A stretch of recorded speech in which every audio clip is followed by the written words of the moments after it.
कुछ तो है which is not keeping me happy. And I was like मुझे तो ये चेंज करना है। एंड यू वोंट बिलीव 2018 में मेरी अनस से मुलाकात हुई थी मक्का में, and it was only for 5 minutes. मेरा पूरा सफर कंप्लीट हो चुका था, मेरा उम्रा हो चुका था माशाल्लाह से, and I was coming back home. बहुत 5-10 मिनट की मुलाकात हुई एंड फिर मैं आ गई। अब मेरे दिल में पहले से ये बात चल रही थी, बट क्या होता है ना, कभी कभी जो आपका जाहिर होता है ना, लोग आपके जाहिर से आपको इतना जज करते हैं, इतना जज करते हैं कि कभी कभी इंसान अंदर की बात बोल भी नहीं पाता। क्योंकि मैं एक एक्ट्रेस थी और मैं ग्लैमर फील्ड में थी, तो ये कहना कि मुझे पता है ये हराम है और मुझे ये छोड़ना है, पर मैं छोड़ नहीं पा रही।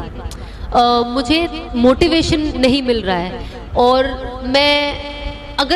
मुझे छोड़ना भी है, पर मैं क्या करूं, फिर इसके बाद मैं क्या करूं।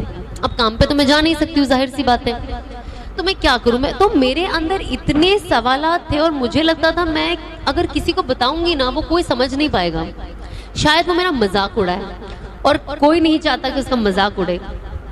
तो मैं ये बातें कभी किसी से शेयर नहीं करती थी। एंड आई थिंक मैं अब रियलाइज करती हूँ, मैं सोचती हूँ कि काश जब अनस मुझे 2018 में मिले, मैं उनसे ही दिल खोल के बात कर लेती, तो शायद जो मुझे 2 साल लेट हो गया, मैं और 2 साल पहले चेंज हो गई होती। But it's never late. तो बट आई थिंक 2018 मतलब सोचो ना, इतना ज्यादा वक्त भी नहीं गुजरा, not even a year. And 2019 मैं आई एम श्योर बहुत सारे लोग इंस्टाग्राम पे हैं, मैं बहुत ज्यादा एक्टिव थी। पता नहीं मैं क्या कर रही थी 2019 में। मैंने लुक बैक से कहना erase this year, but it's not possible.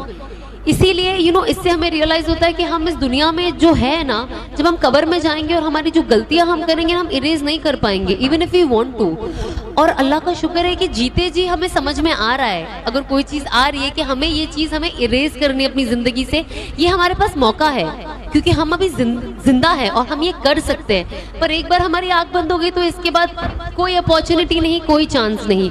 तो मैंने 2019 में मैं बहुत एक्टिव हो गई और काफी कुछ कर रही थी, बट यू वोंट बिलीव मैं इतनी एक्टिव और इतना ज्यादा काम 2019 में कर रही थी, और 2019 में ही मैं इतनी सैड हो गई थी, अंदर से इतनी सैड हो गई थी। And also of course 2020 I have spoken very openly कि मैं डिप्रेशन से सफर कर रही थी, एंजाइटी थी मुझे, आई वाज सुसाइडल, मतलब ये सब कुछ एक साथ थॉट आ रहा था। एंड अनस से थोड़ी बहुत तो मेरी बात होते रहती थी, कोई भी मुझे इस्लामिक नॉलेज चाहिए होती थी तो मैं अनस से कॉल करके पूछ लेती थी कि मैं क्या करूं। बट 2020 आई डिसाइडेड कि पता नहीं क्या हुआ, मेरे अंदर से एक आवाज आई कि अगर मुझे कोई ठीक कर सकता है तो वो सिर्फ अनस है। मैं थोड़ी छोटी हूँ ना हाइट में, ओके सुनाई दे। हाँ, तो मुझे ऐसा लगा कि अगर कोई मुझे ठीक कर सकता है ना तो वो सिर्फ अनस है। I don't know why, out of so many people I know, इतने मेरे जान पहचान वाले हैं और जिगरी दोस्त यार है, पर पता नहीं क्यों मेरे दिल ने सिर्फ और सिर्फ अनस का नाम लिया। जबकि हमारा तभी ऐसा कुछ था भी नहीं कि हमें शादी करनी है या निकाह का कुछ था, बट आई थिंक ये मुकद्दर था कि हमें एक साथ जुड़ना था और अल्लाह को हमें जुड़ाना था और जिंदगी बदलनी थी। तब मैं उनको बस, I still remember, I think it was 1 और 2 of Feb, मैंने उनको फोन किया और मैं बहुत रोई।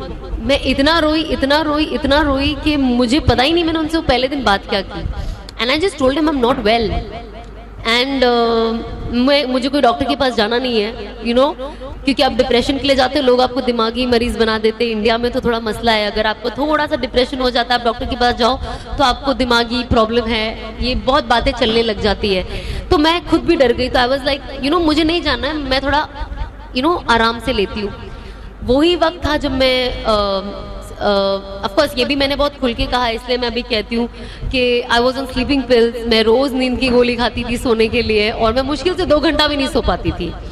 जो गोली आपको 8 घंटा सुलाती है, मेरे लिए 2 घंटा सोना भी बहुत मुश्किल था। और वो 2 घंटा भी मैं इतना घबरा जाती थी और मुझे लगता था बस मुझे उठना है। तो 2019 में जब रमज़ान आया, उस वक्त ऐसा हुआ कि मैं रोज सोती थी और मैं घबरा कर उठ जाती थी और मैं मुस्तकिल